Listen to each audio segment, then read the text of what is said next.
Saludos, bienvenidos a un nuevo capítulo de Encuentro en Ciencias.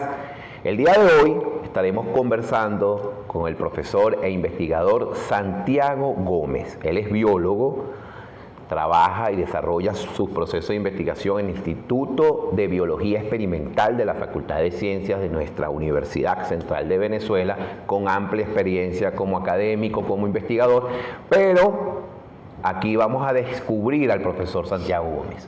Vamos a hablar un poco de su vida y su trayectoria, por supuesto. Profesor, bienvenido a Encuentro en Ciencias. Y para iniciar, ¿dónde se crió usted? ¿Usted nació en Caracas, es venezolano? O sea, ¿cuál es esa historia de inicio? Bueno, en primer lugar, quería darle felicitaciones a la Coordinación de Extensión y a este equipo que está haciendo estos programas, que he visto algunos y me parece una iniciativa interesante. Bueno, yo nací en Maturín, en el estado Monagas. Oriental, y realmente toda mi familia es oriental. Mi papá nació en Cubanacoa, en el estado Sucre, y mi mamá en Caripe, en el estado Monagas. Entonces, probablemente los nuevos miembros de la familia son de otro sitio, nacieron en otro sitio, pero yo soy completamente oriental. Comencé mis estudios de primaria en un sitio llamado San Tomé. Okay. Yo nací en Monagas, Maturín, estado Monagas, pero muy temprano nos mudamos hasta San Tomé, que es un campo petrolero. Okay. Es un campo petrolero donde estaba la empresa Menegrande Oil Company. ¿Eso es en Monagas igual? No, en Monagas. Eso okay. En San Tomé. Okay. San Tomé, que ya estaba en Anzoátegui. Y mi papá, en ese momento, era obrero petrolero, ¿no? Ahí viví mi parte de mi infancia en una escuela muy buena que estaba en ese campo petrolero. Y más o menos a mitad de primaria nos mudamos para otra ciudad que está cercana, llamada El Tigre. Ok. En El Tigre terminé mis estudios de primaria en otro campo petrolero llamado Campo Oficina. Campo Oficina es el sitio donde está el pozo petrolero Oficina número 1, el mismo de Miguel Otero Silva, y realmente ese sitio lleva su nombre por ese pozo petrolero. Bueno, ahí terminé mis estudios de primaria y luego continué. Yo tuve una formación en bachillerato muy buena, creo yo, asumo que fui muy buena. Hasta tercer año estudié en un colegio de sacerdotes franciscanos.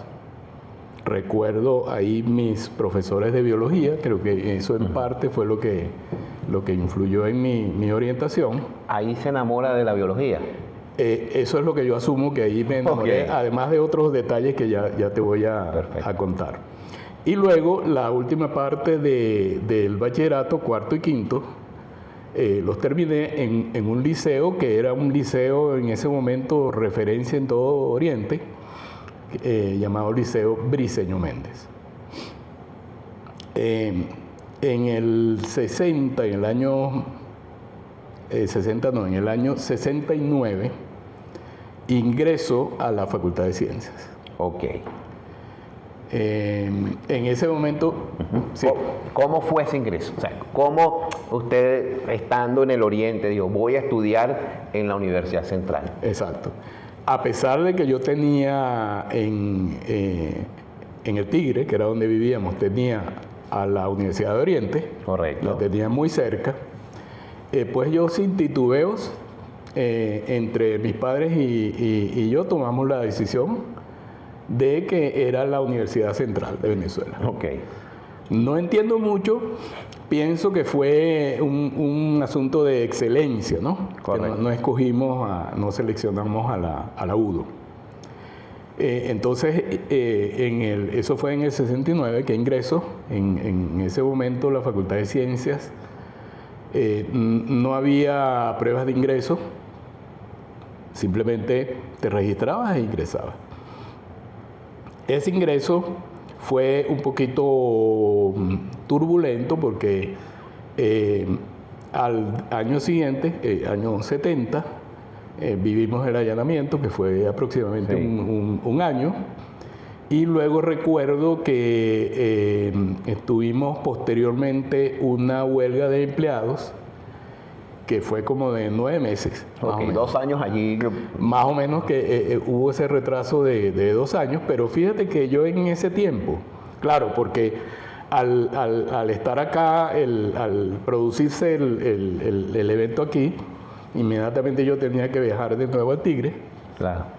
Y aproveché, por ejemplo, ese tiempo del allanamiento, ese tiempo de la huelga de empleados, para alguna formación allá. Okay. Por ejemplo, en el Tigre, en uno de esos dos fechas, hice un curso de mecanografía, por ejemplo, que era una mecanografía básica con unas máquinas de escribir.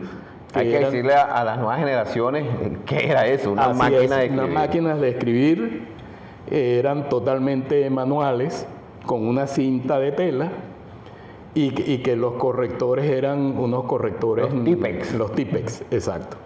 Entonces yo aprendí a usar el teclado en esa academia.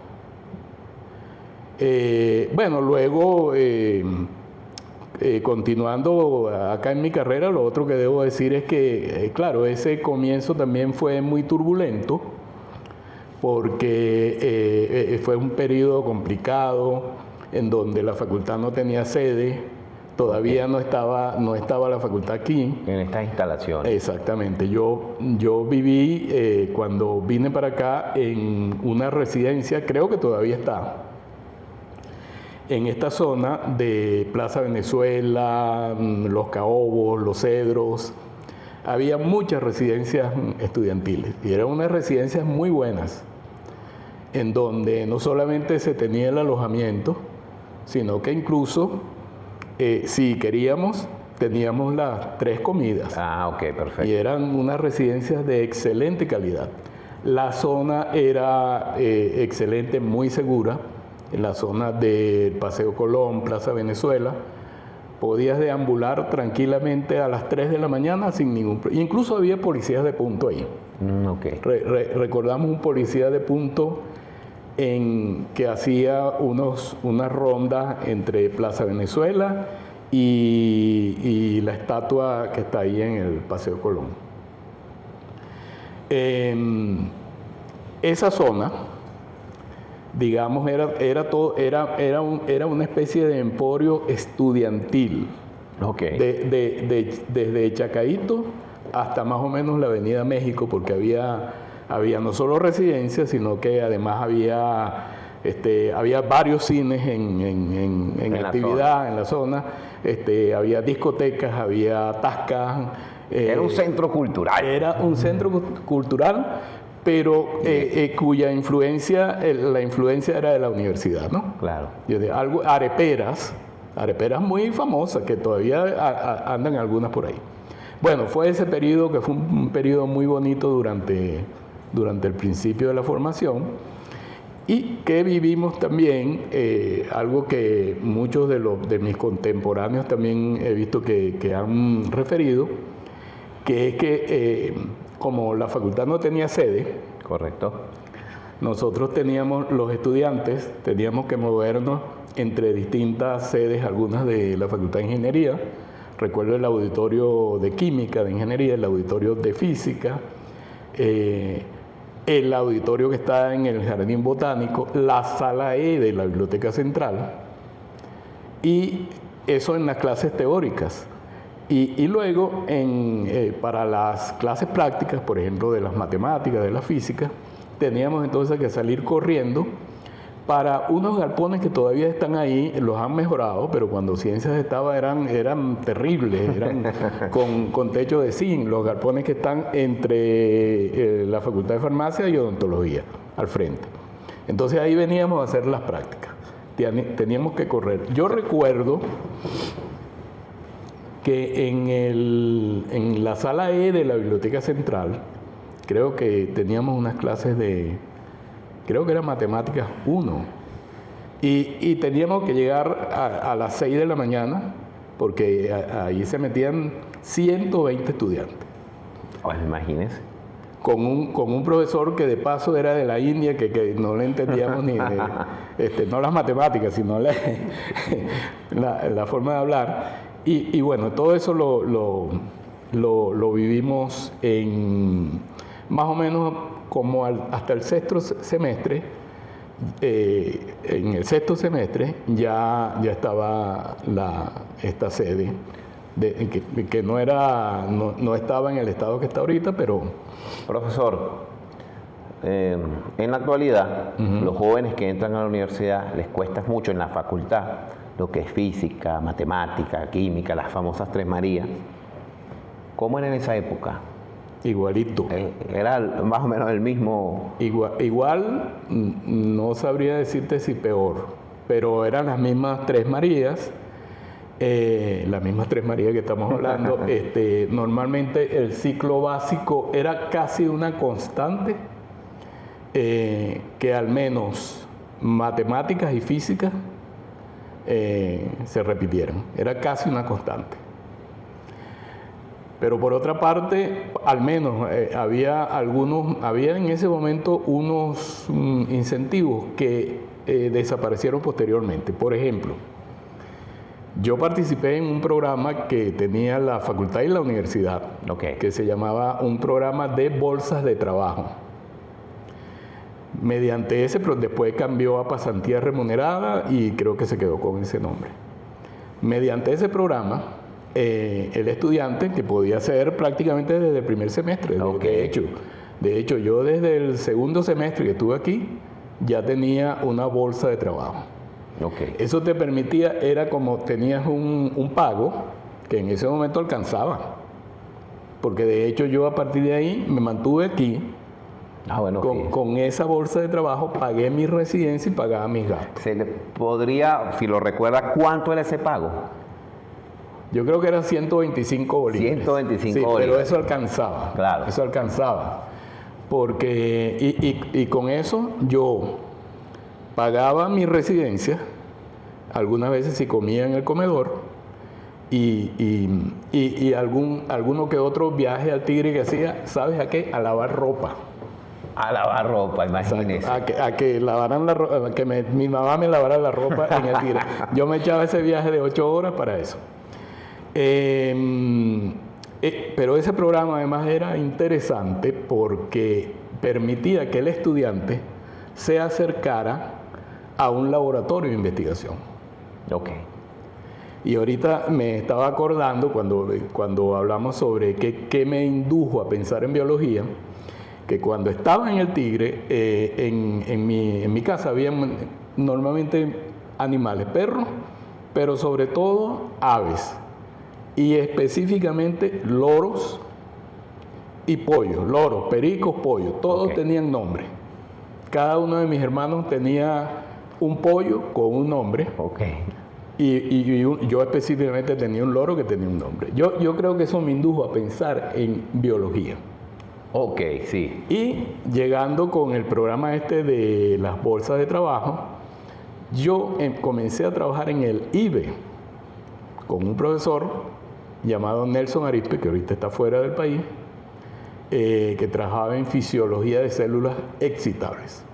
Pero ahí, es decir, yo trabajaba haciendo disecciones de pinzas y patas de cangrejos, y ahí me di cuenta que mi fuerte no era la botánica.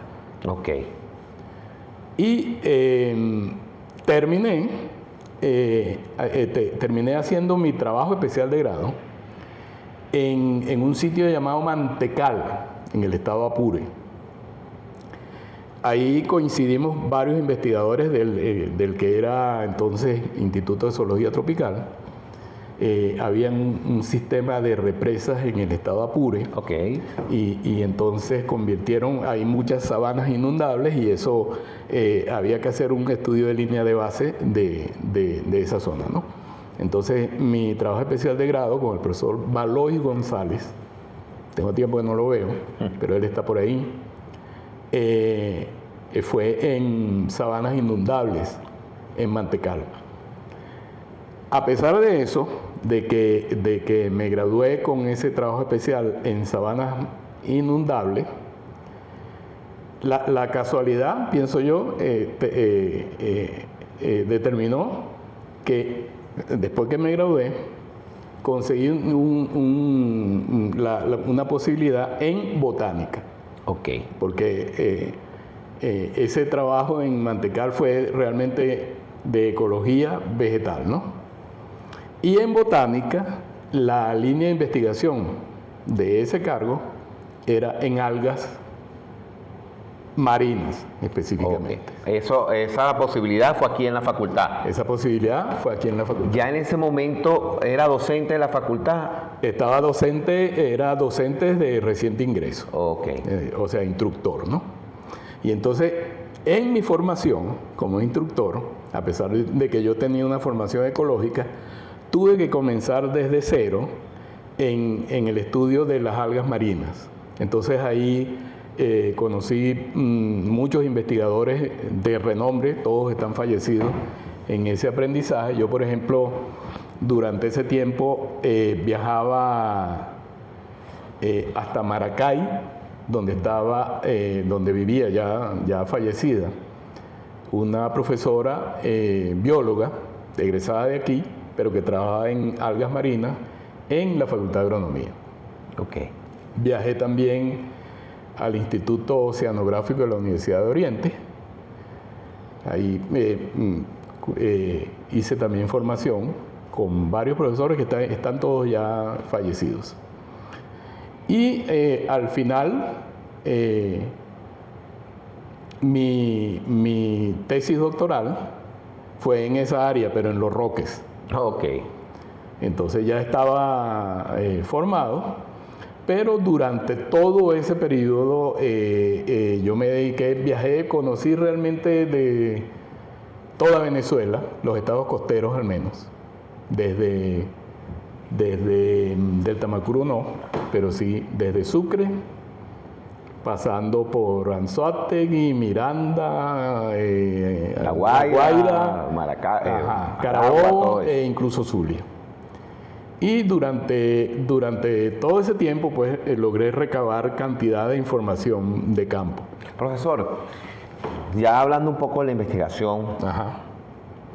¿qué nos puede decir la importancia de las algas en el ecosistema? Bueno, muy importantes tanto en el ecosistema como en toda la interacción que tienen los ecosistemas con la vida. Por ejemplo, las algas son productores en el ecosistema.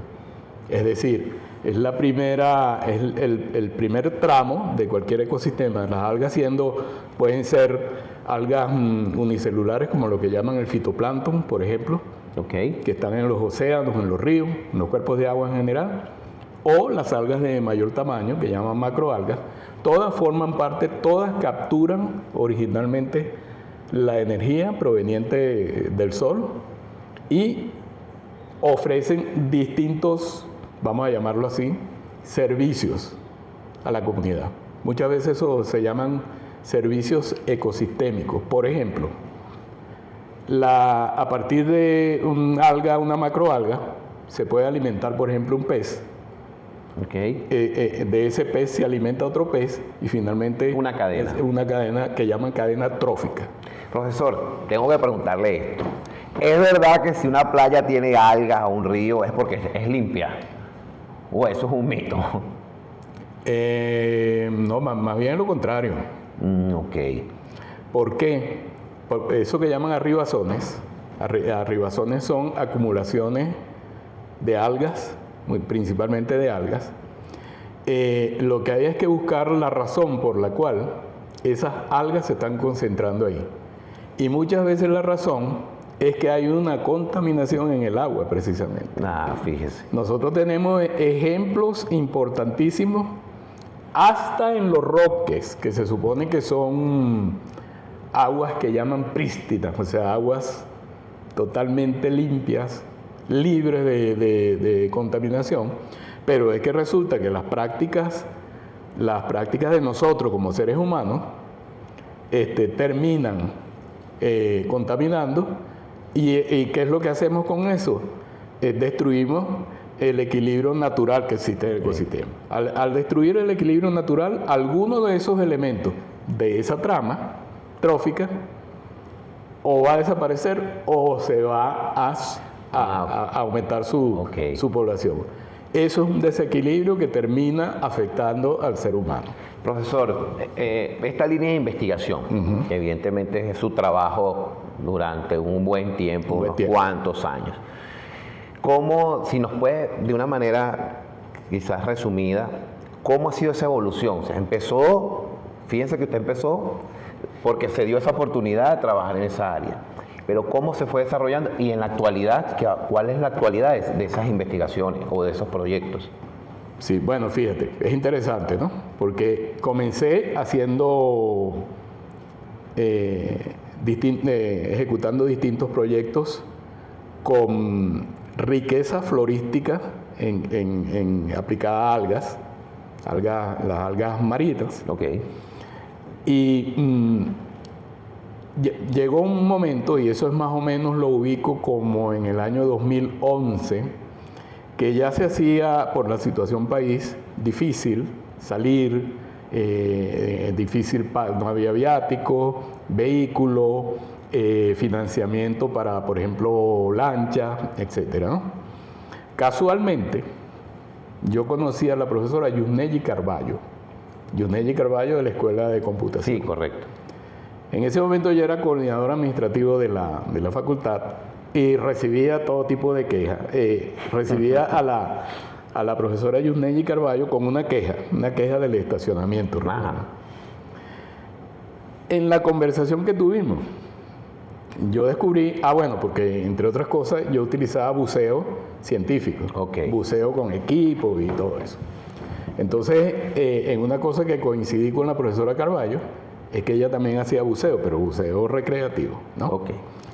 Y la entusiasmé para hacer alguna salida con buceo, pero además yo le dije, profesora, está cada vez más difícil hacer colecciones de campo por la situación país, pero yo tengo una gran cantidad de datos recabados. Hay ya una base de datos. Correcto. Una base de datos que comenzó con, se me va a caer la cédula, comenzó con Lotus 123. Imagínense. Pasó por 4Pro, siguió con Excel y ahora está en MySQL. Bueno, fíjese.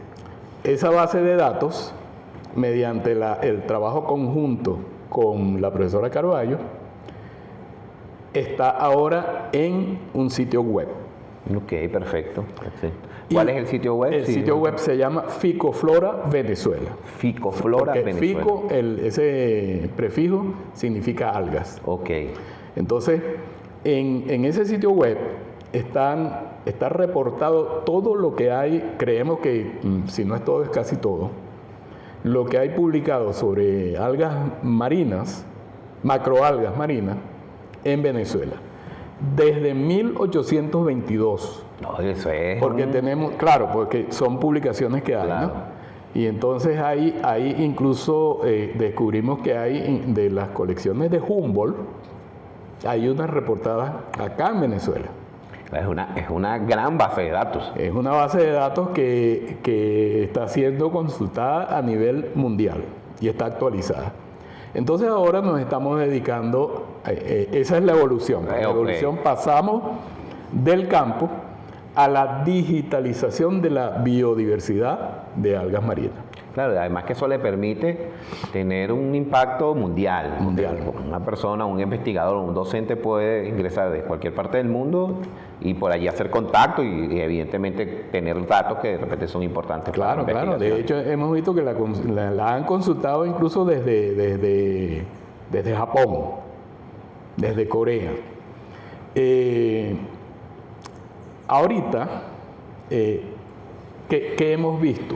Fíjense ustedes que existen unos establecimientos llamados herbarios. Los herbarios es lo equivalente a los museos, pero los herbarios son vegetales. Ok. Esos herbarios están en peligro aquí en Venezuela. Yo no sé si llegaste a escuchar noticias de que en la Universidad de Oriente, en el Instituto Oceanográfico, que está en Cumaná, ha habido una serie de episodios de vandalismo. Sí. Y ahí había hay, no sé si hay todavía, un herbario muy importante, que es, digamos, es como un museo en donde hay excelentes colecciones, o había, no lo sé, colecciones de algas.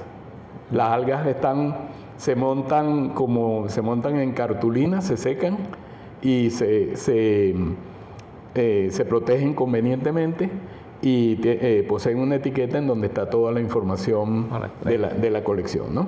Entonces, si ahí hay una colección, un museo de referencia, que tenemos herbario acá, en el Herbario Nacional. El Herbario Nacional está aquí, en el Instituto Botánico, que está en el Jardín Botánico. Ahí está el principal herbario de Venezuela. Perdón. Hay un herbario en la Facultad de Agronomía y hay varios herbarios asociados a varias universidades. Entonces, como esa biodiversidad está en peligro, una de las formas de salvarla es digitalizarla. Ok, claro, correcto. Tú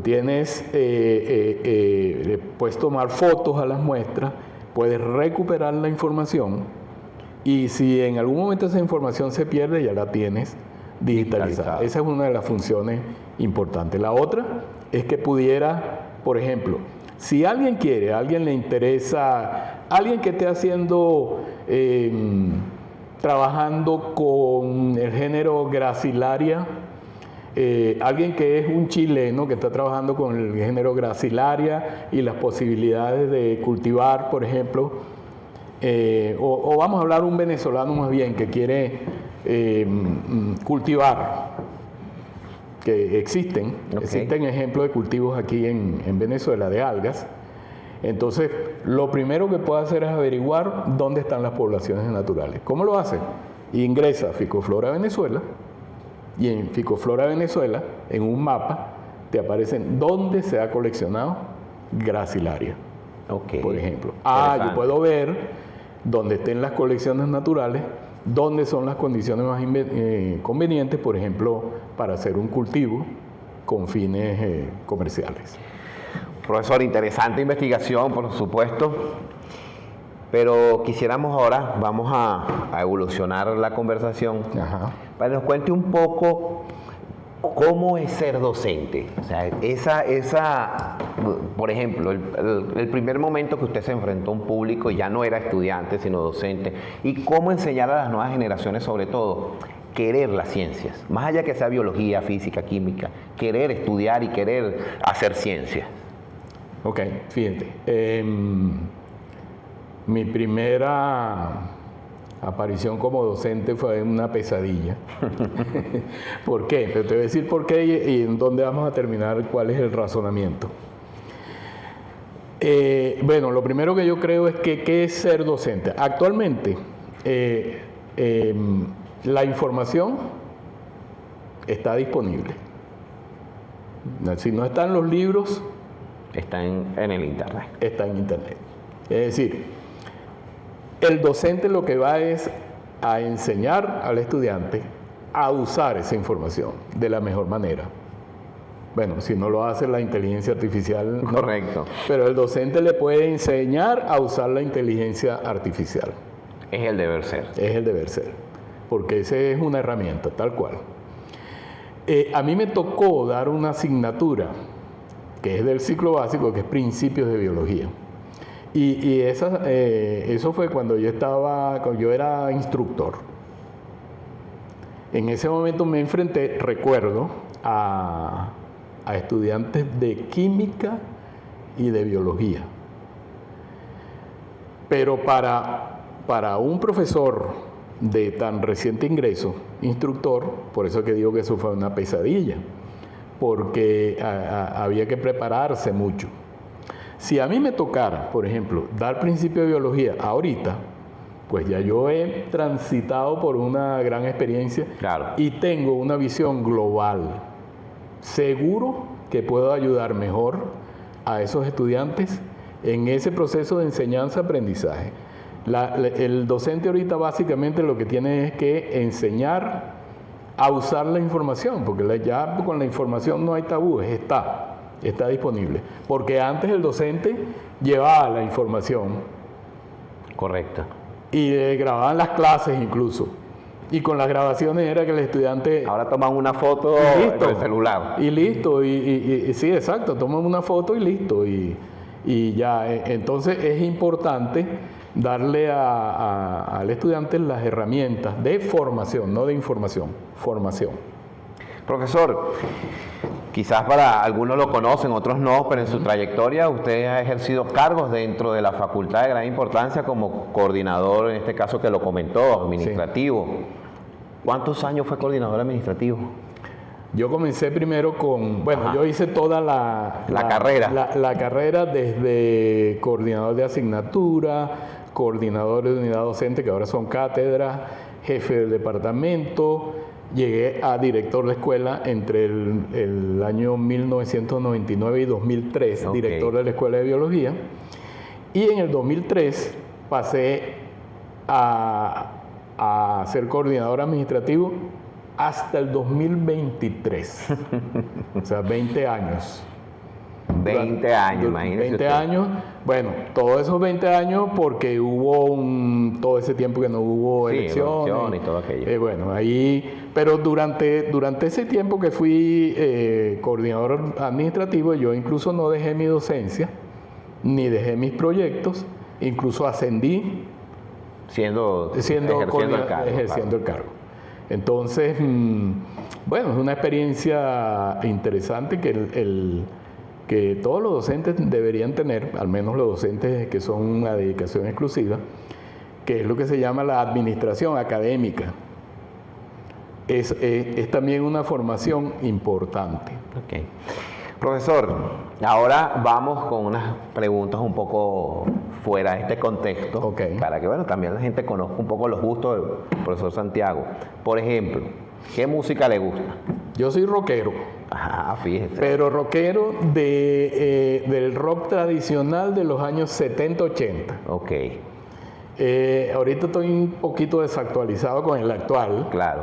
Y bueno, ahí los hijos míos, yo tengo sobre todo un hijo que está aquí que está más actualizado en eso, pero yo sigo diciéndole, todavía no han superado en calidad a los Beatles, Eagles, etcétera, etcétera, etcétera. Profesor, una comida, un plato o un tipo de comida que le guste.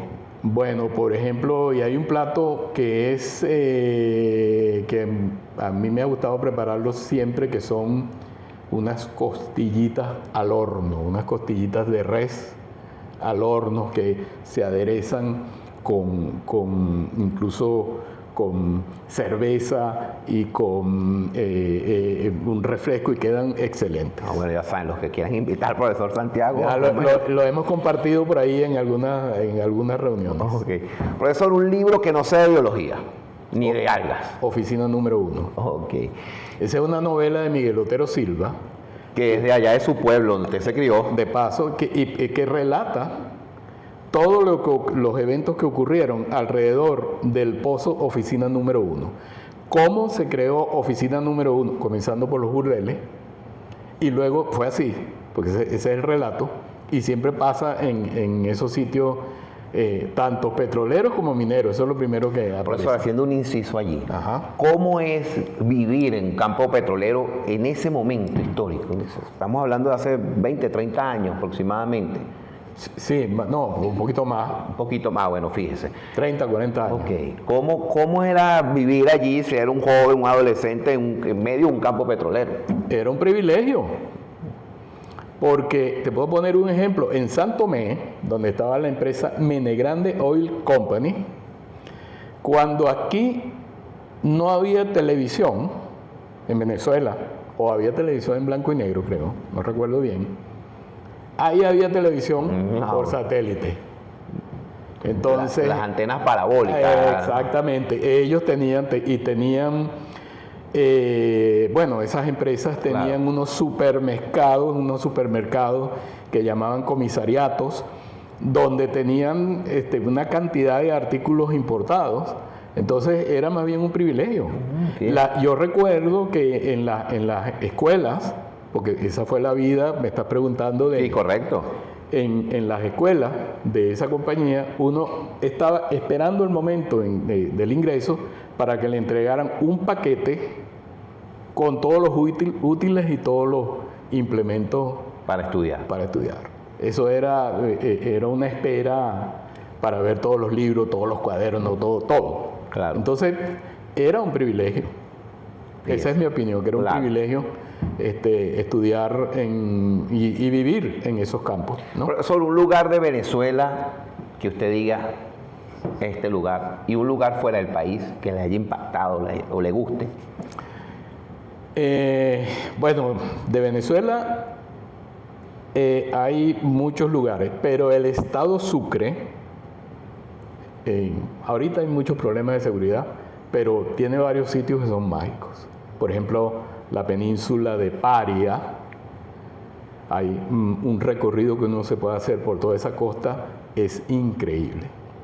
Y el estado Sucre tiene la ventaja de que todavía se mantiene, a pesar de que hay algún turismo, hay poco, ¿no? Y entonces se mantiene todavía virgen. Cumaná, que es la primogénita del continente, todavía es una ciudad más o menos virgen. Y toda esa costa de Paria, por la parte de abajo, que es la que da hacia el continente, y la parte de arriba, que es la que da abierta hacia el mar, hay sitios muy bonitos. Ciudades, bueno, yo he conocido poco, pero de las ciudades de las que me gustó mucho fue Lima. Ok. Me gustó mucho la vida, la gastronomía, las áreas verdes, el ambiente. Es la ciudad que al momento me ha gustado más de las que he visitado. Profesor, ya ahora sí, para ir finalizando, en todo este contexto evidentemente actual de la universidad, de la juventud, que muchos no quieren estudiar o ingresan y quizás no tienen el nivel para cuando se enfrentan a las famosas Tres Marías o esta realidad de la Facultad de Ciencias, de que es una realidad de exigencia académica como debe ser. ¿Qué recomendaciones se les puede dar a esos jóvenes para que no desmayen y no abandonen las carreras científicas? Bueno, ya ese salto que había entre la educación media y la universitaria era un salto de alguna magnitud, pero ahorita es un enorme salto, ¿no? Es decir, ese paso actual desde el bachillerato hasta la universidad es un salto importante, un cambio importante, que seguramente una formación totalmente distinta que está afectando ese nivel de incentivo de los estudiantes. Bueno, ahí hay, creo yo, en mi opinión, muy importante una labor de la facultad. Por ejemplo, acá se ha hablado de un semestre cero, un curso propedéutico que permita al estudiante, digamos, hacer una transición entre ambos sistemas que son bien diferentes. Y lo otro es la labor del docente con sus estudiantes. estimularlo, formarlos. Yo creo que esos son dos aspectos bien importantes que responden a lo que me está diciendo. Bueno, queremos agradecer al profesor Santiago Gómez por dedicarnos este tiempo en Encuentro en Ciencia. Espero que quienes observen la conversación, la entrevista, pues sea de su agrado. Vamos a invitar a la gente a que vean esta entrevista y toda la serie de Encuentro en Ciencia. Profesor, por favor. Claro que sí, los invitamos a todos. La segunda parte va a ser en mi laboratorio en el Instituto de Biología Experimental. Yo he visto algunos de estos programas y me parecen muy interesantes. Los invitamos a que vean este y los siguientes, porque entiendo que tienen... Y los anteriores también. Los anteriores a este, los anteriores y los que vienen ahora. Muchas gracias a todos, muchas gracias a ustedes. Bueno, muchísimas gracias. Esto fue Encuentro en Ciencia. Profesor.